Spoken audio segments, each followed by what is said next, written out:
Todos, que é o Edson Minami, mais um vídeo do canal Teologia da História, né? Hoje eu queria falar um pouco fazer uma introdução preliminar de um autor que eu tenho lido nos últimos anos, né? O Christopher Dawson, né? Um historiador galês, né? Que viveu na primeira metade do século XX, e comentar um pouco, assim, de uma maneira ainda introdutória, como que a gente pode usar ele para entender hoje toda essa polêmica, toda essa discussão, né, esse conflito hoje sobre a questão do marxismo cultural, né? Bom, o Dawson, ele foi ele começou a escrever ainda os seus primeiros escritos na década de 20, do século XX, né? Com o livro Religião e Cultura, né? Esses são os grandes temas do Dawson, né? Que ele foi estendendo ao longo de toda a vida, né? Até a sua morte, no final dos anos 60, né? Claro que eu ainda estou fazendo uma leitura preliminar, né? Ainda fazendo o fichamento dos livros, né? Então o vídeo de hoje não vai esgotar o assunto. Eu espero mais para frente gravar um outro vídeo, né?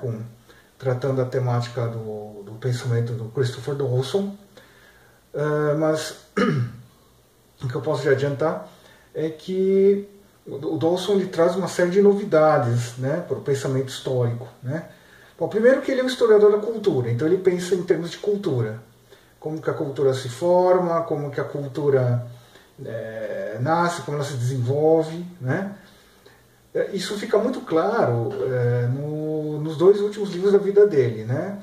O Formação da Cristandade e A Divisão da Cristandade, né? Que eram conferências que ele tinha dado no fim dos anos 50, começo dos anos 60, do século XX, e por volta de 67, 68 começaram a sair em forma de livro, né?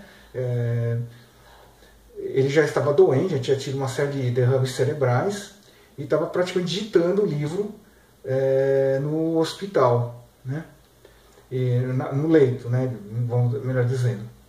E ele, nesses livros, né, o Divisão da Cristandade e Formação da Cristandade, fica muito claro o projeto do Dawson, né? Quer dizer, entender como que nasce a cultura, como se desenvolve a cultura, né? Para Dawson, a tradição é cultura, cultura é tradição, tradição é cultura. Quer dizer, as duas coisas estão conectadas, né? Elas não se separam, né?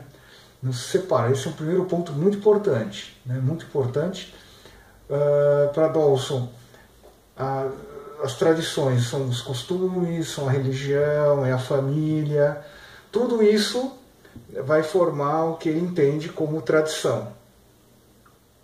Isso traz uma série de consequências, né, essas ideias do Dawson, né? Por quê?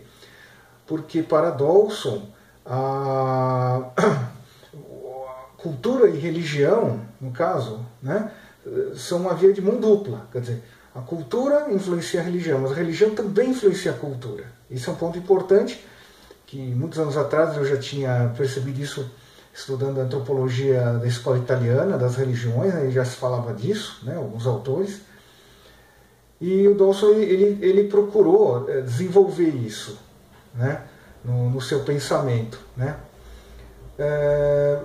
Uma obra anterior, né, um ensaio já da década de 20, década de 30, que eu quero o inquérito sobre religião e cultura. A coisa ainda está num estado meio embrionário, né, a discussão. Nesse momento, os anos 20, no começo dos anos 30, ele ainda tem uma visão bastante cristalizada de cultura, de religião, desenvolvimento da religião como elemento da história da cultura. Nos livros já da fase final da vida dele, né, esses dois que eu falei, da divisão, da formação da cristandade, fica claro que ele tem uma visão muito mais dinâmica da tradição, né, os mecanismos que formam a tradição, os mecanismos que constroem a tradição. Então ele entende que uma tradição ela se forma no tempo, ela vai se desenvolvendo, e é algo vivo. Quer dizer, e agora, é interessante que esses dois livros que eu estou citando mais, né, eles já são escritos no momento em que fica perceptível já o desmonte da cultura ocidental, né, no caso forjada pela religião cristã, né.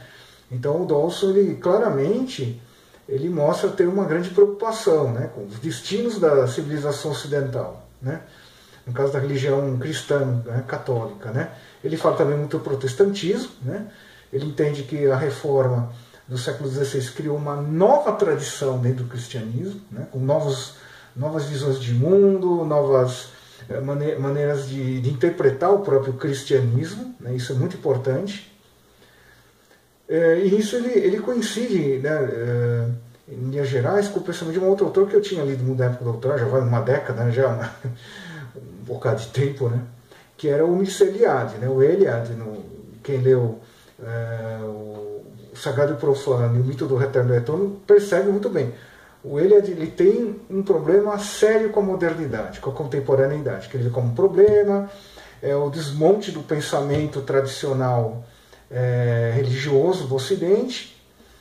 O Dawson vai um pouco nessa linha também, né? Pelo menos é o que eu pude perceber do que eu li, né? Claro que é um trabalho em andamento, né? Alguns de vocês estão assistindo talvez ficam um pouco decepcionados, né, com essa história de... Mas o que é raiz um trabalho em andamento? Olha, o trabalho em andamento quer dizer, são as leituras dos livros, né? A gente vai escrevendo, vai relendo, vai fichando, vai refletindo. É até interessante ler e reler os livros depois de um certo tempo, porque a gente às vezes ganha leitura, interpretações diferentes do mesmo autor, né? Isso é muito importante, né? Importantíssimo. A gente não pode ficar preso a um autor só, não pode ficar preso só a uma visão do mesmo autor, quer dizer, uma coisa que de repente eu li hoje, daqui a algum tempo eu vou ler do autor, já não vou achar tão legal, ou o contrário pode acontecer, né? O contrário pode acontecer, né? E bom, quem me conhece sabe que eu estou naquela situação ainda de me dedicar muito aqui mais às questões assim, do dia a dia aqui, né? Do cuidado aqui com os velhinhos aqui da casa, etc. Então ler e escrever essas coisas sobre história virou uma espécie de hobby, né? Tá certo que para muitos é um hobby um pouco estranho, né? Enfim, mas para mim é um lazer, né? A gente vai fazendo conforme pode, né? Vocês estão percebendo aqui que eu estou gravando já durante a noite, na hora que está todo mundo já recolhido, então eu posso me trancar no quarto e gravar vídeo. Claro que o último que eu gravei foi há 2 semanas, né? Mas enfim, para fechar, né? Todo mundo que me acompanha gosta de vídeos curtinhos, que não cansam muito, né? Então eu prefiro gravar vários vídeos pequenos do que um grandão, né? Pode ser que para o futuro eu mude um pouco isso, né? Comentar um pouco de leituras, né? Acho que para terminar, né, como eu falei para vocês, o Dawson ainda está um trabalho que ainda está em andamento, eu preciso ainda refletir, fichar, escrever, condensar coisas, mas eu já fazia mais de uma semana que eu estava querendo gravar esse vídeo, e aí eu quase cedi a tentação de revisar todas as anotações e fazer tudo correr, mas eu acho que não cabe, né? Eu acho que uma das vantagens, ou uma das fraquezas, né, da internet, das redes sociais, é a espontaneidade. A gente fala coisa, depois se arrepende, como é que se diz? Não formulou muito bem, mas paciência é assim mesmo. Quem está assinando meu canal já percebeu, tem muitos vídeos meus aí de 5, 6 anos atrás, eu não os apago, porque eu como um historiador, eu penso que a gente tem que sempre deixar um registro do nosso pensamento, para o bem e para o mal, né? Eu acho que mais para o mal que para o bem, né? Mas enfim, então comentar de leitura, tem um livro que saiu há pouco tempo, que eu acho que seria a pena comentar um pouquinho, outro que já tem um tempo, já tem umas décadas aí, mas eu finalmente estou tendo coragem de ler. Primeiro esse aqui, que eu acho que alguns já viram eu fazer comentários, né? O Papa de Hitler, né? O Mito do Papa de Hitler, do rabino David Gedali. É um livro muito interessante, ele tem toda uma abordagem acadêmica, né, do tema, com tese, objetivos, hipóteses, ele vai demonstrando tudo isso ao longo do livro. Um livro muito interessante, pretendo fazer uma resenha dele em breve, né, espero antes do fim do ano, mas está difícil, porque aqui tudo é meio devagar e eu também sou devagar, né? Enfim, mas esse livro é muito interessante porque tenta desmontar um pouco esse mito de Pio XII como um papa antissemita. Ele vai mostrar que não, com fatos, que isso não tem nada a ver, que Pio XII, na verdade, foi um justo entre as nações. Né? O que é um justo entre as nações? É uma pessoa que lutou pela salvação dos judeus, para que eles não morressem, né, na mão do nazifascismo, né, que dominou a Europa na primeira metade do século XX. E um outro que eu estou lendo agora, né, curiosamente estou lendo por causa do livro do Dallin, que ele é citado muito rapidamente, né, como um autor progressista de crítica ao papado, né, é de um padre, né, o Thomas Rees, né, acho que dá para ver aí, dá para ver, né? Muito bom. E esse livro é muito interessante porque ele foi escrito já no começo dos anos 90, já tem uns 25 anos, é um livro antigo, mas hoje ele me interessa muito mais como um documento histórico e propriamente um relato de como funciona a Igreja docente, a Igreja do Vaticano, né? Como funciona os dicastérios romanos. É muito gozado, né? Porque o livro, na época, ele com certeza foi escrito, né? O autor no prefácio deixa bem claro, o Thomas Rees, de crítica ao papado. Quer dizer, ele não concorda com a visão da Igreja, a defesa dos dogmas, etc. Mas o Rees, ele na sua crítica acaba fazendo um trabalho inusitado para nós, interessante para nós, que é o seguinte: ele transparece ao longo de toda a obra, né, quando ele vai descrevendo os dicastérios, os órgãos da Cúria Romana, né, os funcionários, a visão dos funcionários é bastante crítica, né, acho que também tem que se fazer uma gradação, porque é o famoso é o empregado falando mal do patrão, né? Então isso aí, ó, gente, desculpa, tá? Mas quem foi empregado está ouvindo o que eu estou falando agora, mas tem que um pouco relevar, né? Relevar, porque o peão está sempre falando mal do patrão, isso é inevitável, né? Enfim. Agora, o livro do Rees é interessante porque é um misto de crítica e admiração. Admiração porque ele mostra, quer dizer, o papado sobre São João Paulo II é um inimigo formidabilíssimo, formidável. Não há como enfrentá-lo, né, de uma maneira, vamos assim dizer, satisfatória. Então, ao mesmo tempo que ele tenta mapear as fraquezas, ele mesmo vai apontando, olha, não há fraquezas, né?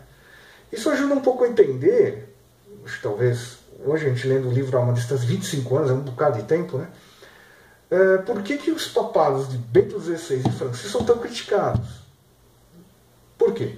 Porque o São João Paulo II, hoje eu lendo esse livro como um documento, não como um relato, né, contemporâneo, mas como um documento, fica muito claro isso. Quer dizer, o pontificado de São João Paulo II ele tinha uma estrutura que o sanava de críticas, de falhas, de lapsos, de esquecimentos, etc, etc. O que não aconteceu, infelizmente, com seus dois imediatos sucessores, né? Principalmente o último atual, né? Que todo mundo fala assim de é o pior papa da história, assim, nada a ver, né? Isso mais para frente eu posso até esclarecer com um pouco mais de calma, né? Um vídeo mais bem preparado, né? Os meus vídeos aqui, dada a minha situação, vai de ordem no improviso, como vocês mesmos podem perceber, né? Um improviso total, né? Mas enfim, então ficamos assim. Eu acho que era mais ou menos isso que eu tinha para falar.